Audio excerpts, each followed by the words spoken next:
মাগরিবের পরে কারো সঙ্গে কথা না বলে এই দোয়াটি 7 বার পরে আল্লাহ তাআলার কাছে যা চাইবেন আল্লাহ আপনাকে তাই দান করবে। অভাবে আছেন, ঋণগ্রস্ত আছেন, মাথায় টেনশন, ঋণের বোঝা, বাড়িতে থাকতে পারতেছেন না, আল্লাহ সব আপনার পেরেশানি দূর করে দেবে ইনশাআল্লাহ। যদি আপনি আমলটি করতে পারেন, আমল মানুষের জীবন বদলিয়ে দেয়, আমল মানুষের জীবনকে পরিবর্তন করে দেয়। আল্লাহ তাআলা আপনার সব দোয়া কবুল করে নেবেন ইনশাআল্লাহ।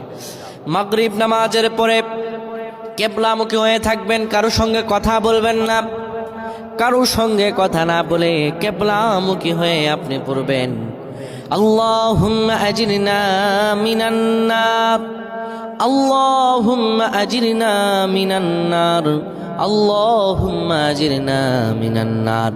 যদি এটি আপনি মাগরিব নামাজের পরে কারো সঙ্গে কথা না বলে পড়ে 7 বার পরে দুটি হাত তুলে আল্লাহর কাছে দোয়া করেন, আল্লাহ জাহান্নামের আগুন থেকেও বাঁচাবেন এবং আল্লাহ আপনার সব দোয়াগুলো কবুল আর মঞ্জুর করে নেবেন। আল্লাহুম্মা আমিন।